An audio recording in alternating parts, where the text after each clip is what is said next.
Et what's up YouTube, salut à tous et à toutes les amis, j'espère que vous allez bien. On se retrouve aujourd'hui pour une vidéo sur le deck Druid Ramp. C'est la deck que vous avez été très très nombreux à me demander. C'est sûrement la deck que vous m'avez le plus demandé d'ailleurs. C'est un plaisir que je vous montre, c'était quelques parties que j'avais enregistrées il y a quelques jours déjà.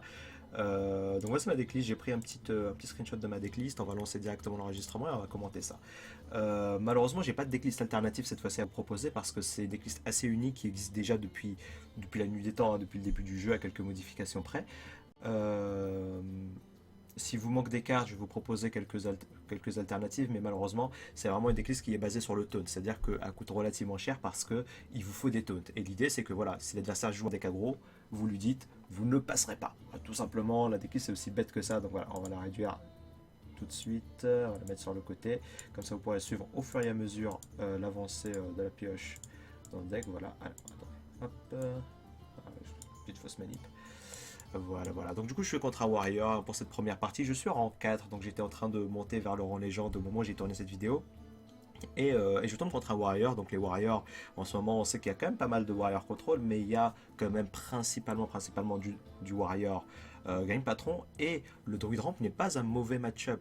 N'a pas le Warrior Game Patron, plutôt dans le sens inverse, n'est pas un mauvais match-up pour le Druid Ramp. Pourquoi? Parce que vous avez plein de taunts et que le Warrior, bah, il a simplement deux exécutions. Et lorsque ces exécutions sont passées, bah, malheureusement pour lui, c'est assez compliqué de gérer tous vos taunts les uns après les autres. Ça s'enchaîne et il se retrouve très très vite pris à la gorge.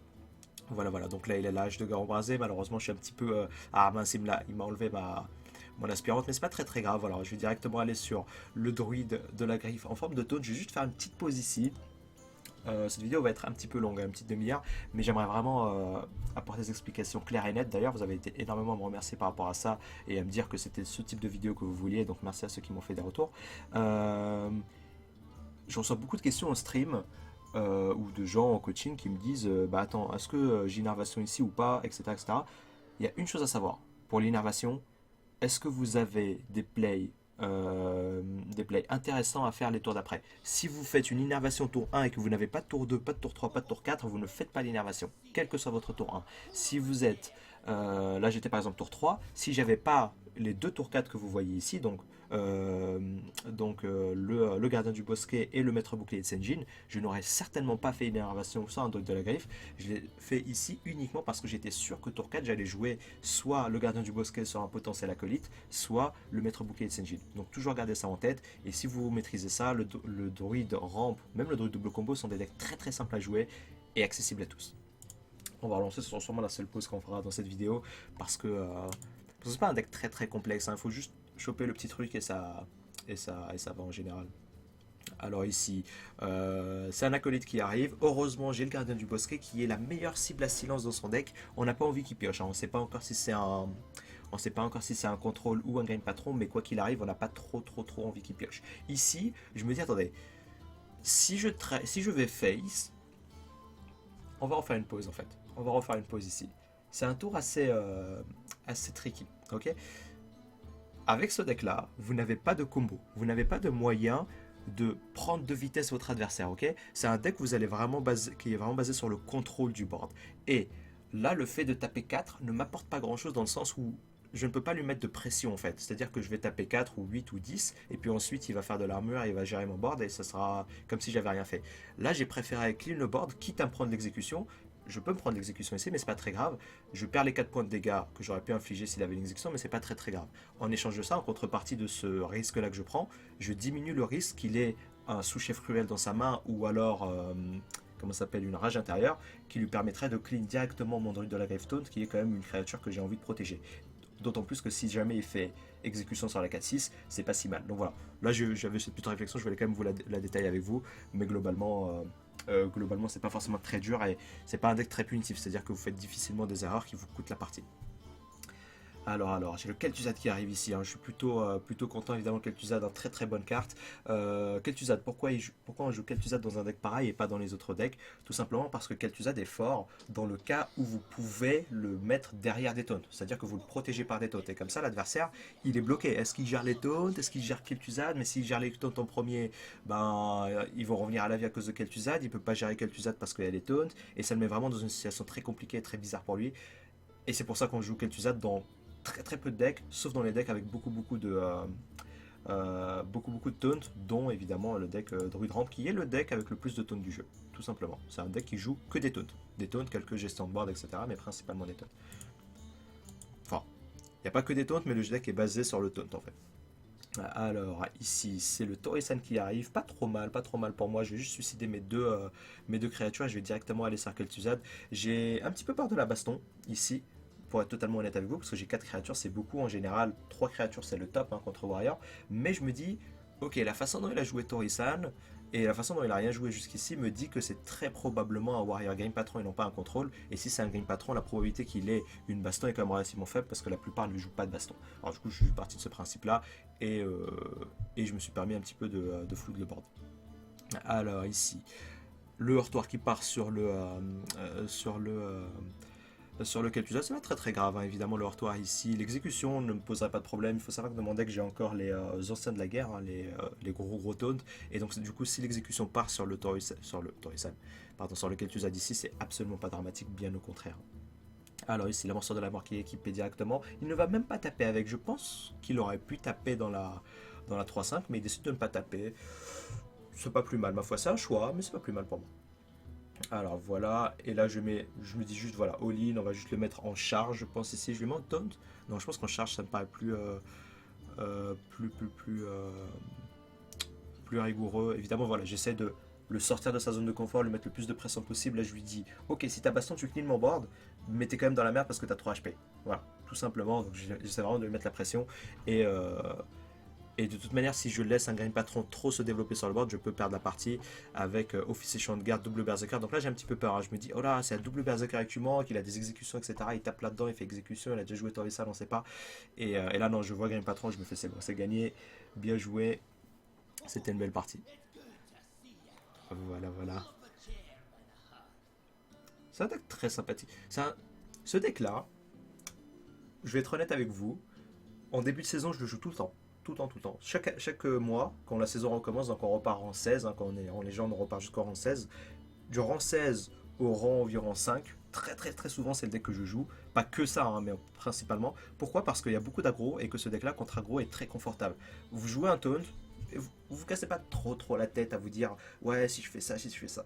Vous jouez un taunt, et votre adversaire doit se débrouiller pour le passer. Là, je suis contre un Hunter, je lui balance un taunt, un autre taunt, un autre taunt, un autre taunt, et c'est lui qui doit se débrouiller pour les passer. Voilà, voilà.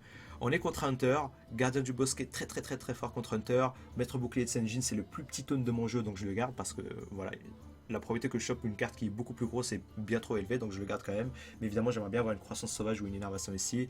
J'en touche pas ici, mais c'est pas très très grave. Évidemment, j'ai un gardien du bosquet qui est très très fort, hein, évidemment, contre Hunter.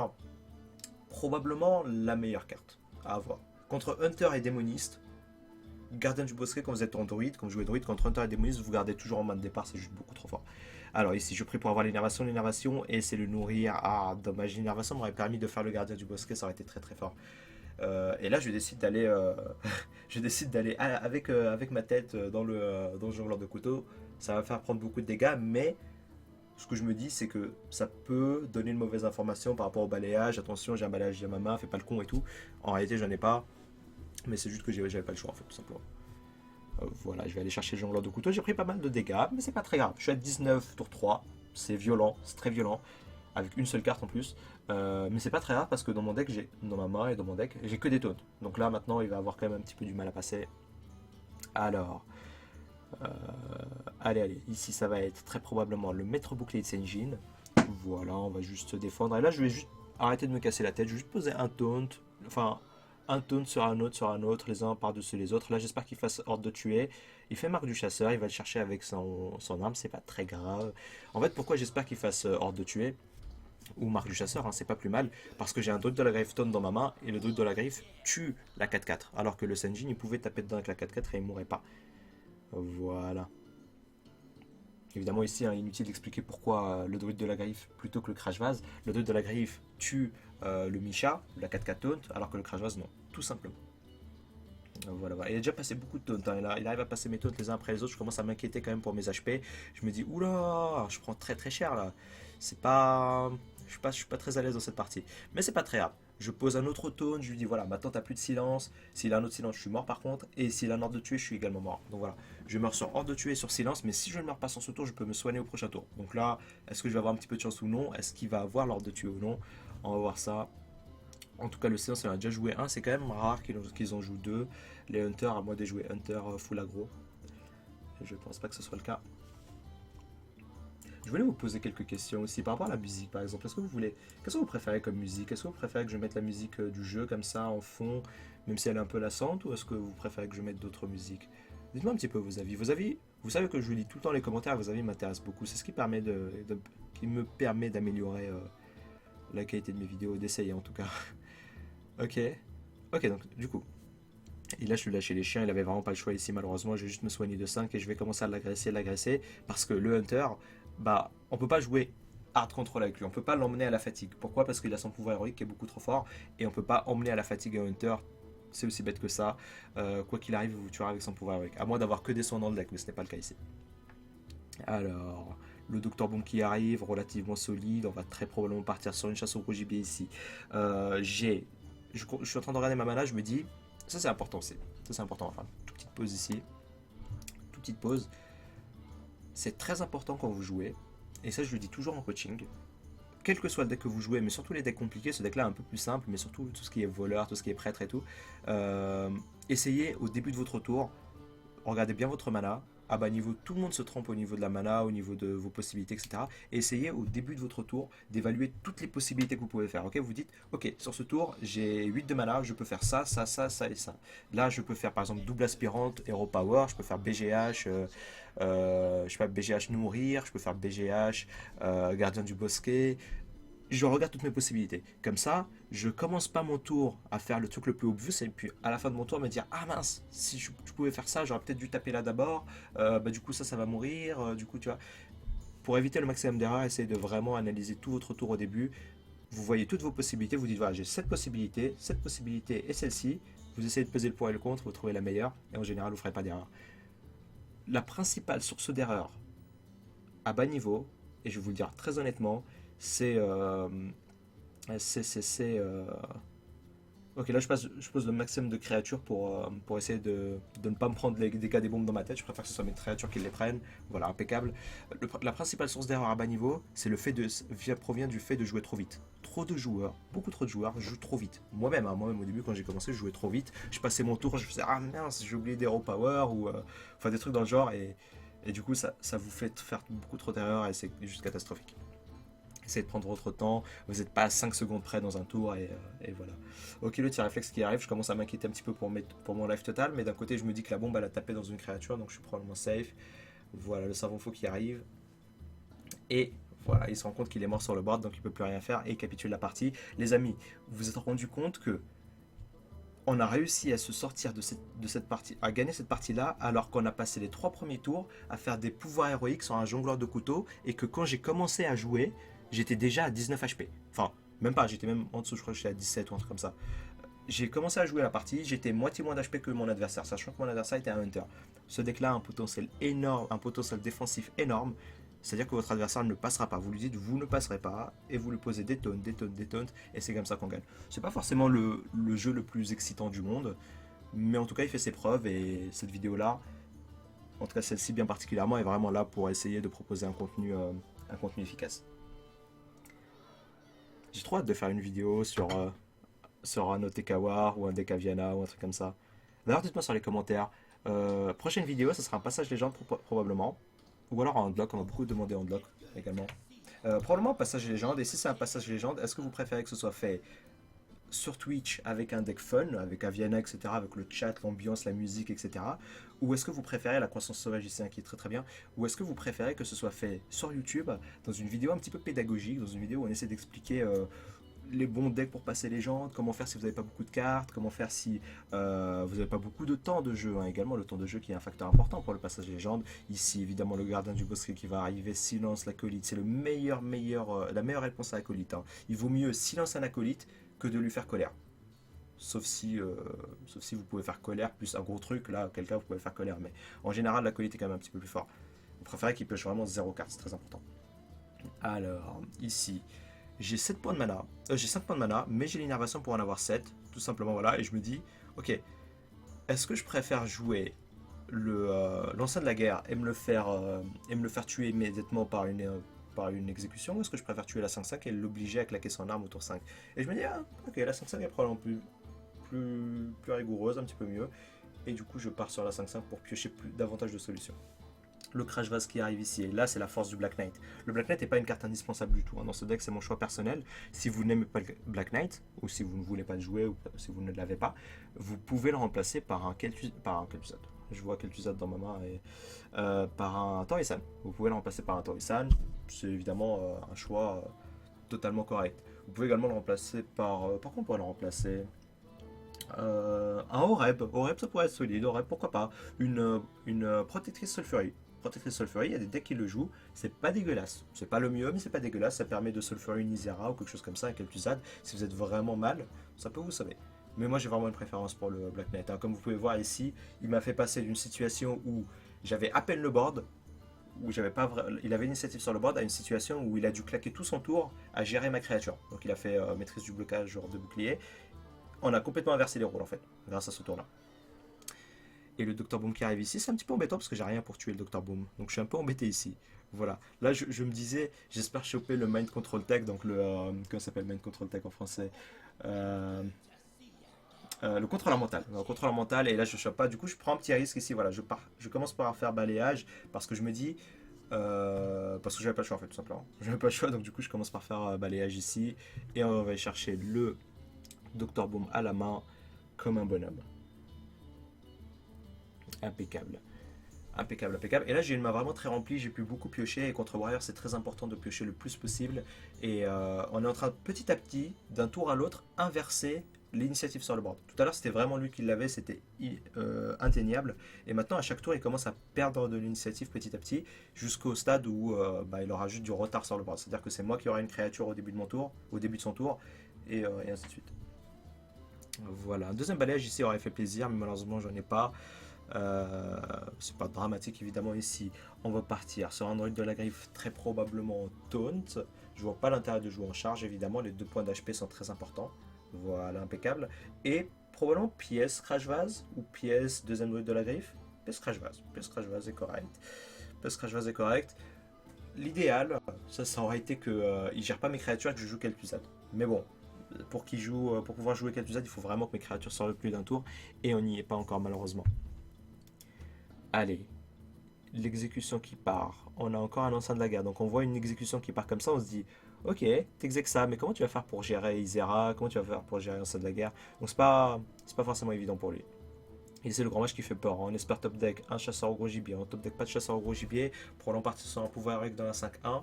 Beaucoup de valeur, on tue une 5-1 comme ça gratuitement, c'est vraiment excellent. Et est-ce qu'on partirait pas ici sur un crash vase ou un droïde de la grille? Voilà, crash vase et se soigner, ça me paraît solide. Ça permet d'avoir de quoi gérer le gros match. Si je joue ici l'ancien de la guerre, il va juste le trade et c'est dommage. C'est vraiment, vraiment dommage. Alors. Ok, on va chercher le crash vase relativement facilement, mais bon, son gros match n'aura servi qu'à tuer des crash vases et c'est pas forcément le meilleur gros match du monde. Un gros match qui ne sert qu'à tuer des crash vases, c'est quand même un peu moyen, si vous voyez ce que je veux dire. Ah voilà la colère qui arrive. Si ça fait plaisir, la colère qui arrive. J'ai plusieurs possibilités sur ce tour. Je vais suicider ça c'est sûr. Maintenant, la question c'est, je pouvais gardien du bosquet, mais là j'essaie de Kel'Thuzad. Pourquoi j'essaie de Kel'Thuzad? Ça c'est vraiment c'est un choix personnel, mais je pense que ce choix-là c'est important de savoir faire ce choix-là. C'est-à-dire que Kel'Thuzad aurait pu avoir plus de valeur dans la partie si je le jouais dans une situation où j'avais beaucoup plus de cartes, ok?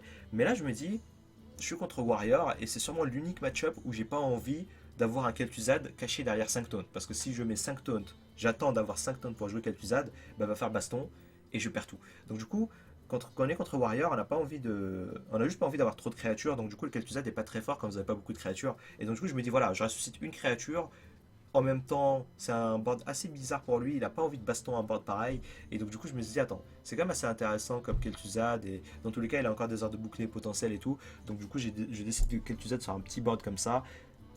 Faites attention, je n'aurais pas fait ça dans tous les match-ups. Je le fais parce que c'est un warrior en face. Et d'autant plus un warrior contre eux. Alors, le sous-chef cruel qui part, la deuxième exécution qui va partir ici. Non, c'est le chasseur au gibier. Très bien. Ça par contre c'est un peu embêtant, hein. Ça, je vous cache pas que là, je suis un peu embêté. Pourquoi? Parce qu'en fait, dans mon deck, j'ai aucune cible à chasse au gros gibier. Donc évidemment, c'est pas très amusant de se faire chasse au gros gibier à Kel'Thuzad, alors que c'était censé être une carte morte dans sa main. Mais c'est pas très grave, parce que regardez, qu'est-ce qui est en train de se passer petit à petit depuis tout à l'heure? Bah sa main est en train de se vider. Il a de moins en moins de cartes parce qu'il est obligé de claquer deux cartes pour en gérer une à chaque fois. Là par exemple, il a claqué sous-chef cruel et BGH pour gérer le Kel'Thuzad. Et petit à petit, bah, il va juste finir par ne plus avoir de cartes dans la main. Et là, ça peut très bien. Alors le BGH, ah le BGH qui arrive, ça fait plaisir. Le BGH qui arrive ici, on pourrait se dire que c'est un top deck, c'est vrai, mais pour ma défense, j'aurais pu le top deck 5 tours avant, il aurait été beaucoup plus utile sur gros match ou sur autre chose, ok? Donc c'est vrai que c'est un sacré top deck, mais bon, il aurait quand même pu arriver plus tôt le bougre. Voilà, on va juste aller face comme ça, tranquillement. Je me dis qu'il a plus beaucoup de cartes dans la main, il a des cartes mortes de toute évidence vers la gauche, donc du coup j'ai pas trop envie de poser trop de créatures parce que l'une des cartes qu'il a vers la gauche est très probablement une baston. Mais voilà, il commence à s'essouffler, il a de moins en moins de cartes. Doctor Boom est déjà passé, Gros Match est déjà passé, Sylvanas est déjà passé, enfin il lui reste quasiment plus grand chose. Et donc je me dis, bon, allez, tôt ou tard il aura plus rien, un jour. Un jour il aura plus rien. Allez, le nourrir qui arrive ici. Je regarde combien de cartes j'ai dans le deck, je me dis, attends, 8 cartes. Hein. Est-ce que j'ai envie de piocher alors que j'ai 8 cartes dans le deck? C'est quand même bizarre. D'un autre côté, euh, j'ai pas envie de m'en servir pour gagner de la mana parce que je suis déjà à 10 donc je suis obligé de m'en servir pour piocher ou alors de ne pas m'en servir. Ici, je décide de colère la fabricante tout simplement parce que j'ai pas envie qu'il tape dans la Sylvanas pour l'exécution. Et là, je sais qu'il peut pas vraiment gérer la Sylvanas facilement donc j'estime que c'était une bonne situation pour colère. Protéger la Sylvanas de quelque chose me paraissait envisageable et correct. Alors, là, ça le bloque totalement. Il ne peut pas jouer de cartes telles que Ragnaros, etc. Ici, il a deux cartes en main, il n'en joue aucune, donc probablement des cartes très situationnelles, des armes ou une baston ou des choses dans le genre. Ici, je suis un petit peu embêté. Est-ce que je pars sur un nourrir ou non? Non, je décide de ne pas partir sur un nourrir.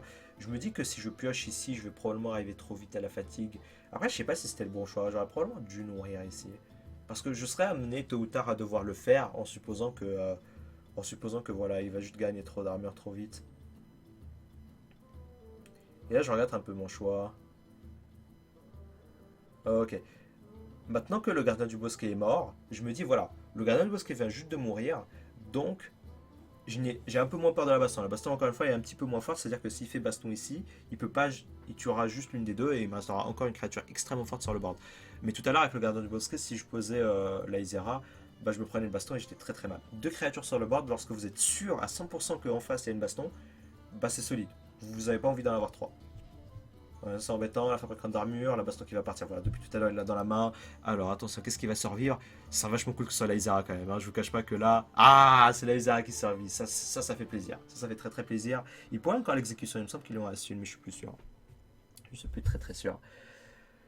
Le contrôleur mental, pas très très utile. Du coup, la baston est partie. Donc là, voilà, on se fait plaisir. Hein. On pose des créatures. Allez, on tape évidemment. C'est la fête. On se prive de rien, les amis. On se prive d'absolument rien. Isera Wakens qui arrive, très très bonne carte d'Isera, l'une des meilleures. Réveil d'Isera qui tape 5 sur toutes les créatures du board. Isera,. Évidemment, si vous ne l'avez pas. Ah oui, d'ailleurs, ça fait partie des cartes que vous pourriez avoir envie de remplacer. N'importe quelle grosse légendaire de fin de partie. Scénarius peut être envisageable à la place d'Isera. Qu'est-ce qu'il y a d'autres comme grosse légendaire? Ragnaros. Ragnaros, c'est un peu moins fort parce que c'est une cible à BGH et vous n'en avez pas d'autres. Qu'est-ce que j'ai déjà dit? J'ai déjà dit Scénarius, Ragnaros, Déchiqueteur de Sneed, des cartes comme ça, grosse légendaire. Après, évidemment, si vous avez Isera, la meilleure, ça restera Isera. Parce que, en termes de contrôle de board, si vous posez un taunt, exactement cette situation, si vous avez un taunt et Isera, vous avez gagné la partie. C'est fini, l'adversaire ne peut rien faire, et ça, c'est très très fort. Le deuxième Isera Wakens qui fait plaisir, le deuxième réveil d'Isera. J'ai hésité à poser davantage de créatures en me disant attends, il gagne 4 d'armure par tour, c'est quand même difficile. Mais non, je me suis dit le seul moyen que j'ai de perdre cette situation là, c'est la deuxième baston. Et du coup, je joue juste un petit peu plus safe. Voilà, voilà. Et on arrive à vaincre ce Warrior Control. Pas évident, hein, pas évident. Il était solide. C'était un deck très très solide en face, un joueur qui a extrêmement bien joué, donc c'était normal. Ah, ça fait plaisir comme format de vidéo, ça. Les vidéos commentées comme ça fait plaisir. Parce qu'en fait, vu qu'on est moins concentré dans le fait de jouer, on peut se concentrer davantage dans le fait d'expliquer les moves. Et ça, c'est bien. Et en même temps, moi, ça me permet d'éventuellement trouver des erreurs que j'aurais fait. Ouais, c'est bien, j'aime bien ce format de vidéo. Dites-moi ce que vous en pensez, moi j'aime beaucoup. Ok, on est contre Hunter. J'aimerais bien avoir un gardien du bosquet, une innervation, mais je me dis, voilà, la colère, si jamais je chope rien, ça pourrait mal se passer. Si jamais il me joue un jongleur de couteau tour 1 avec la pièce, etc., je vais garder la colère quand même. On va pas trop faire les malines. Ça pourrait mal se finir si j'enlève la colère. Mais bon, en soi, si vous l'enleviez et que si vous l'enlevez et que vous chopez une innervation quelque chose, vous n'êtes pas blâmable. Évidemment. D'autant plus qu'il peut très bien me faire une sortie rampant tentée et la colère ne servira à rien. Et c'est le jongleur de couteau qui arrive. Et là, je suis content. J'ai un petit sourire. Je fais. Et le jongleur de couteau, parfait. Donc, exactement ce que je voulais. C'est juste impeccable pour ma colère. Voilà, il met un peu de temps à passer son tour. C'est assez étrange. Normalement, pour zéro de mana, il ne peut pas faire grand chose. Mais après, ça, c'est mes connaissances très limitées de ce jeu qui me le disent. Bon, faut le tour que ça monte, les gars. Faut lui laisser le temps et réfléchir, se concentrer un petit peu. Je pense qu'il réfléchit aux statistiques, probabilité des prochains tours, tranquillement. Oh, peut-être qu'il est juste. Ah, je comprends mieux. Peut-être qu'il est juste genre aller aux toilettes ou un truc comme ça pendant son tour. Du coup, il a pas passé son tour parce qu'il voulait pas rater le tour suivant. Ah, c'est pour ça que ce soit ça aussi. Ah ouais, c'est vachement risqué quand même d'aller aux toilettes, genre pendant un tour et l'autre. Pendant un tour et l'autre. Genre, pourquoi avoir lancé une partie si vous voulez aller aux toilettes? Puis imaginez le mec il est un peu constipé. C'est la merde après. Bon, j'avoue, c'est pas une bonne idée ça. Non, faut pas faire ça. Ah, ok, ça va, faut qu'il arrive. J'ai toujours rien à jouer. Donc du coup, je vais juste le colère. Je joue de manière extrêmement défensive, mais c'est pas très grave. J'ai pas de croissance sauvage, j'ai pas d'accélération malheureusement. Le deck s'appelle Druid Ramp, qui signifie accélération, mais malheureusement je n'en ai pas. Donc on fait avec ce qu'on a. Là au prochain tour, ça va être assez catastrophique si je ne top deck rien parce que je n'aurai juste rien à jouer à part le balayage et j'ai pas trop envie de balayage pour être honnête. On n'a pas envie de balayage une seule créature en général. On aime bien balayage plusieurs créatures, c'est comme ça coûte 4 de mana, c'est assez cher. Alors, il met beaucoup de temps à jouer, hein. Ça c'est un peu dommage. En soi, il a le droit de mettre 1 minute 30 pour jouer. Ouais, c'est vrai. C'est vrai, c'est vrai. Ok, l'arme qui est équipée, il va aller face avec. Je sais pas si c'est pertinent d'aller face ici. J'allais pas l'agresser quoi qu'il arrive. Bon, le BGH qui arrive, donc là le BGH je vais probablement le jouer. Moi ça m'étonnerait pas de voir le BGH jouer ici, voilà. Tout simplement parce que je me dis, bon, il a son stack d'armes, ça va me permettre de trade dans une créature, je vais jamais taper face avec le BGH, hein. Je vais sûrement taper dans un, je sais pas, un compagnon animal, un shredder, n'importe quoi. Juste pour vérifier le secret. Pour vérifier le secret tout simplement. La fusée éclairante, ok donc voilà, il avait pas une très bonne main en vrai. Il avait pas une main extraordinaire, hein. Il était un peu molle sa main. Alors, ici, probablement juste prendre 2 points de mana. Ou piocher. Alors, est-ce que je pioche ou est-ce que je prends 2 points de mana? J'hésite un petit peu. Je me dis, si je prends 2 points de mana, est-ce que c'est si utile que ça, sachant que. En fait, c'est utile si je le fais avec Innervation tour 3. Parce que du coup, c'est 2 points de mana tour 3 qui vont me profiter pendant 7 tours. Mais là, les 2 points de mana me profiteront seulement pendant 3 tours. Du coup, c'est pas. Enfin, 3-4 tours. Du coup, c'est pas très très fort. C'est pour ça que j'ai décidé plutôt de piocher pour avoir plus de solutions pour ces prochains tours. Et ou éventuellement piocher une innervation, hein, je n'en ai pas encore joué, qui représenterait les 2 points de mana que j'aurais potentiellement gagné avec le nourrir. Je pense que c'était pas mal ici de piocher. Évidemment, le, euh, la chasse au gros gibier, le chasseur de gros gibier qui n'attaque pas, ça c'est évident, il a un secret. Si c'est un piège explosif, ce serait catastrophique d'attaquer avec. Si c'est un piège givrant, ça n'a pas beaucoup de sens, parce que ça lui donnera juste un stack d'armes, et je n'ai pas besoin de lui donner un stack d'armes. Et si c'est un piège à serpent, bon là, du coup, c'est intéressant, mais on peut pas trop le savoir. Cette musique est bien lassante hein, au bout d'un moment. Elle est super lassante. Ah, j'avais pas, quand je jouais contre le mec, j'avais pas remarqué qu'il mettait autant de temps à jouer. J'ai top deck enfin un crash vase, enfin un taunt. Heureusement parce que sinon j'aurais eu un peu de mal, hein.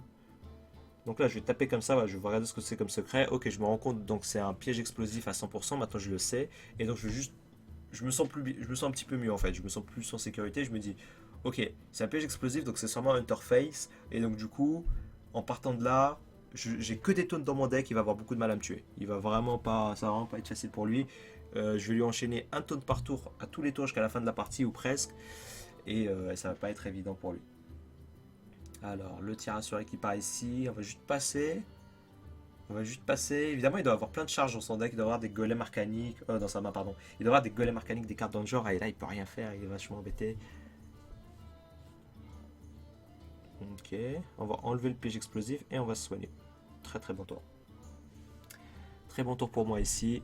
Ça me permet de développer une 5-5, donc augmenter un petit peu la pression sur le board, le sortir un petit peu de sa zone de confort, l'agresser un peu, et en même temps me soigner, et donc du coup annuler un petit peu tous les dégâts qu'il m'a fait les tours précédents. J'adore ce deck. Les gars, j'adore ce deck. Il est tellement agréable à jouer. Par contre, cette musique, je l'adore un petit peu moins. J'aurais tellement la sente.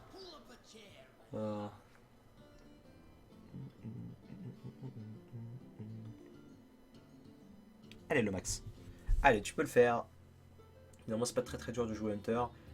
Il pourrait jouer la version hybride que j'ai montré dans une autre vidéo. C'est une version qui joue à la fois des charges, etc. et des PG Explo, mais qui joue aussi Grande Crinière des Savanes. Ça pourrait être ça, mais bon, ça m'étonnerait. Voilà, deuxième lâcher les chiens qui part. Et un que ça va être. Sergent Rossé, très bien. Donc venez vous battre Vermine. Très très bien. Ok. Alors je suis pas trop fan de ce play. Je suis pas super fan de ce play dans le sens où il aurait juste pu le faire dans l'autre sens. Il aurait pu d'abord lâcher les chiens, faire venez vous battre Vermine. Et il aurait pris moins de dégâts dans sa tête étant donné qu'avec son arme il a tapé dans le crash vase. Ça aurait probablement été plus pertinent. Mais bon, je pense pas que cette erreur lui coûte la game, c'est une petite erreur de rien du tout. Je pense qu'il avait quoi qu'il arrive perdu à partir du moment où il jouait Hunter et que moi je jouais Druid Ramp avec que des taunts. Je pense qu'à partir de là il était vraiment déjà pas très bien. Après j'ai pas fait une sortie extraordinaire, j'ai pas eu d'accélération, mais de son côté il a quand même fait une sortie où il a eu fusée éclairante qu'il a très probablement mis dans son deck pour battre les paladins et malheureusement j'ai pas de secret. Ok, deuxième là chez les chiens qui part. Embêtant pour lui. Et l'ordre de tuer qui part sur la 5-5. Ouh, ça c'est pas bon signe. Quand l'ordre de tuer part sur une 5-5 comme ça, c'est pas bon signe. Parce que du coup, j'ai envie de dire comment tu vas faire pour me tuer maintenant. Hein. Ça va pas être facile. Le silence sur la 2-2, probablement un balayage ici. Voilà, on va voir arriver un balayage. J'ai pas de taunt malheureusement dans le deck. Et juste me soigner. Je me dis les deux lâcher les chiens sont partis, donc je peux me permettre de flout un petit peu le board. Et là, il est pas bien. Hein. Il est pas bien notre ami Lomax. Il est pas super bien. C'est la dernière partie, normalement je crois. J'ai juste enregistré quelques parties pour vous montrer globalement le gameplay. Après, le Druid Ramp n'est pas un deck très très dur à jouer. C'est par contre un deck très efficace. Et justement, c'est bien. C'est un deck pas dur à jouer et efficace à la fois. Donc du coup, c'est accessible à tous. Et pour tous les gens qui n'ont pas envie de jouer aggro. Il n'y a pas tant que ça en vrai. Hein. En vrai, il y a plein de gens qui disent ouais et tout, j'aime pas jouer aggro et tout. Mais au final, il y a plus de gens sur mes réseaux sociaux qui me demandent de me montrer telle decklist de deck aggro que de gens qui me demandent des decks contrôle. Mais bon, ça après, vous savez. Ça, vous savez. Moi, je blâme pas les gens qui jouent aggro. Je trouve que c'est normal quand on n'a pas beaucoup de cartes. La première fois que je suis passé légende, la toute première fois, quand je commençais le jeu, je suis passé avec un deck Hunter. C'était un Hunter Face. J'avais pas de cartes. Du coup, j'ai juste fait un Hunter. J'ai mis des Murloc Charge. J'ai mis plein de trucs vraiment très agressifs. Et juste allé. J'avais tout le temps dans la tête. Et je suis passé légende comme ça. Mais c'est au début du jeu, hein, c'était un peu différent. Mais voilà, j'avais pas de carte, donc j'avais pas le choix. Je voyais des gens jouer Warrior Control et m'exploser. Je leur disais putain, enfin je leur disais pas, mais je me disais dans ma tête putain et tout, il a toutes les cartes, il a trop de chance et tout. Si, moi aussi si j'avais toutes les cartes, putain j'exploserais tout le monde et tout. Et en réalité, avec le temps, j'ai fini par avoir toutes les cartes et en réalité, ça aide pas forcément tant que ça. C'est plus confortable parce que du coup, vous avez plus le choix, mais c'est pas si. Ça n'a pas un si gros impact que ça dans le jeu. Le deuxième petit réflexe qui arrive ici, qui va permettre d'aller piocher une carte sur un ordre de tuer, je suis probablement mort. Est-ce qu'il va top deck l'ordre de tuer? L'ordre de tuer. Et c'est pas d'ordre de tuer, du coup. Impeccable, voilà. Bon, j'ai failli mourir, hein, mine de rien. Je me suis soigné de beaucoup, j'ai mis beaucoup de taunt et j'ai quand même failli mourir. Il était solide, hein, ce Hunter. Il était solide. Alors, hop. Et donc du coup voilà, c'était la dernière partie les amis de cette vidéo. J'espère que ça vous aura plu, n'hésitez pas à me dire dans les commentaires ce que vous en pensez. Si vous avez des questions ou besoin de quoi que ce soit, n'hésitez pas à me les poser ou à me les envoyer sur mes réseaux sociaux ou dans les commentaires. N'hésitez pas également à vous abonner à la chaîne, c'est pas grand chose pour vous mais c'est très important pour moi. Je vous remercie à tous, faites-moi vos propositions des prochaines vidéos que vous avez envie de voir et je vous dis ciao ciao, à la prochaine.